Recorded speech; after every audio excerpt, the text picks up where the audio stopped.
خاص طور پر اس زمانے میں امت مسلمہ کے لیے دعا کی بڑی سخت ضرورت ہے، کیونکہ پچھلے دنوں ہماری امت مسلمہ زبردست فتنے کا شکار ہوئی ہے۔ آپ سب جانتے ہو کہ اسرائیل نے اور امریکہ نے ایران کے اوپر حملہ کیا، اور اب حملہ کرنے میں کسی شرم اور حیا کی ضرورت بھی نہیں ہے۔ مذاکرات جاری ہیں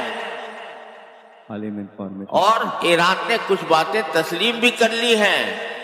مذاکرات کی میز سے اٹھ کر جا کر حملہ آور ہو جاتے ہیں ایران کے اوپر۔ یہ ایک عالمی غنڈہ گردی شروع ہوئی ہے کہ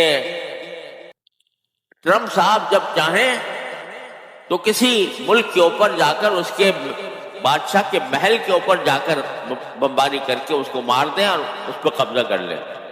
وینزویلا میں یہ کر چکے، اور کھلا یہ اعلان ہے کہ مجھے حق حاصل ہے کسی بھی ملک کے اوپر اس طرح حملہ کرنے کا۔ میں جس ملک میں چاہوں میں اس کو تباہ کر دوں اور اس کے حکمرانوں کو ختم کر دوں۔ نہ کوئی اقوام متحدہ، نہ کوئی بین الاقوامی قانون، نہ کوئی اخلاق، نہ کوئی رواداری۔ میں عقل کل ہوں، میں جہاں چاہوں جا کر بمباری کر دوں، اس آدمی کو ٹارگٹ کلنگ کروں کسی آدمی کی باقاعدہ۔ تو یہاں بھی ایران کے اوپر حملہ کر کے اسرائیل اور امریکہ نے امت مسلمہ کے خلاف زبردست سازش کھڑی کی ہے۔ مقصد اس کا یہ ہے کہ مسلمان آپس میں متحد نہ ہوں، مسلمانوں کو مسلمانوں سے لڑا دیا جائے۔ ایران پر حملہ ہوا، مذاکرات کے عین درمیان ابھی بات چیت مکمل ہونے والی تھی اور حملہ ہو گیا، اور اس کے سربراہ کو باقاعدہ نشانہ بنا کر قتل کیا گیا۔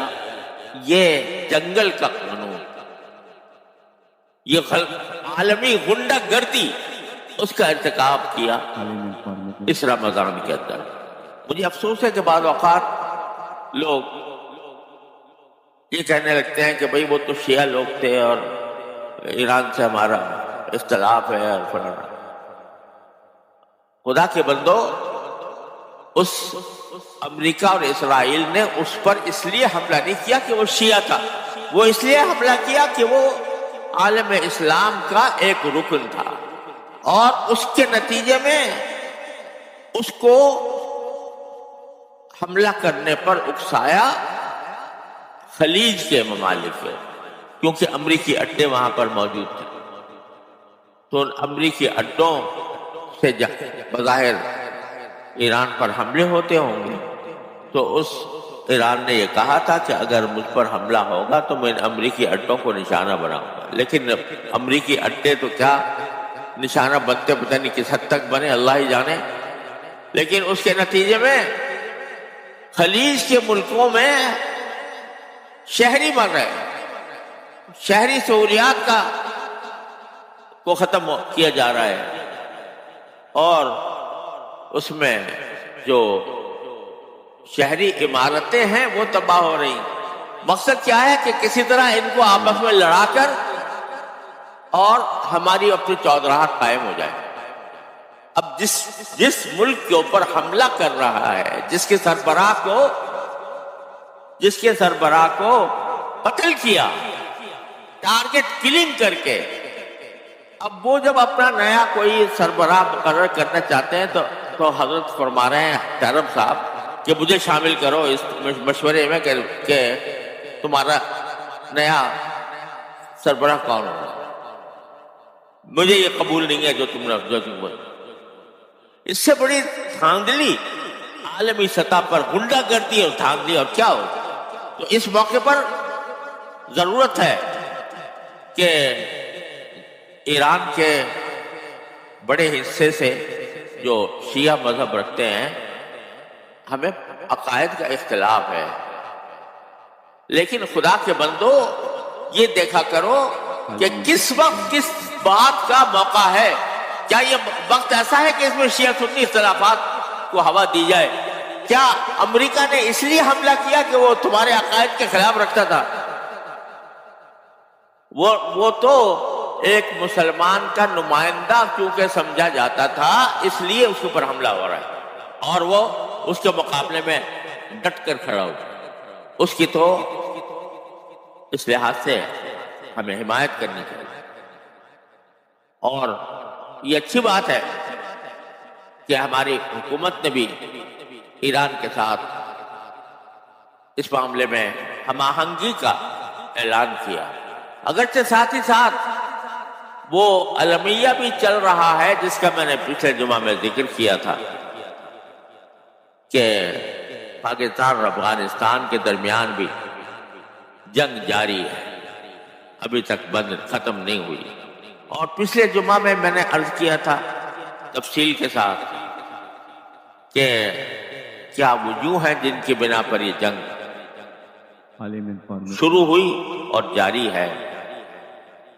اگرچہ دل یوں چاہتا ہے کہ چونکہ دونوں طرف مسلمان ہیں، ادھر بھی مسلمان ادھر بھی مسلمان، اس لیے کم از کم رمضان میں یہ جنگ بند ہو جائے، رمضان کے حد تک. پھر سوچتے رہے. اس وقت تو پورے عالم اسلام کا نقشہ بدل رہا ہے، پورے عالم اسلام کے اندر حکمت عملی پر اثر نو غور کرنے کی ضرورت ہے. تو اس غور کا موقع دیتے ہوئے رمضان کی ساعات کو اگر آپس کی لڑائی کے لیے استعمال نہ کیا جائے تو دل یوں چاہتا ہے. لیکن مقدرات ہیں، اللہ تبارک و تعالی کی طرف سے ہمارے مقدر میں یہی آ گیا کہ رمضان کا مہینہ بھی ہو اور مسلمان سے لڑتا بھی رہے. بہرحال اس کے لیے بھی دعا کرنے کی ضرورت ہے.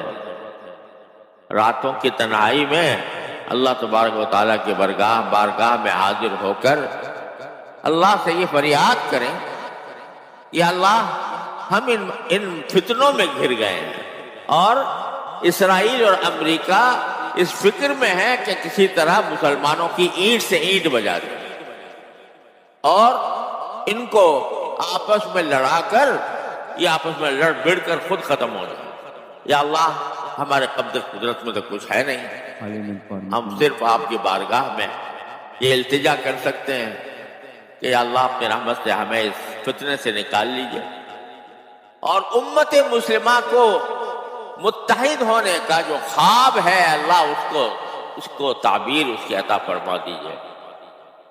ساری امت مسلمہ اگر متحد ہو جائے تو نہ کوئی امریکہ، نہ کوئی اسرائیل، نہ کوئی اور، نہ بھارت، نہ کوئی اور ہمارا دشمن، وہ ہمارا کچھ بگاڑ نہیں سکتا.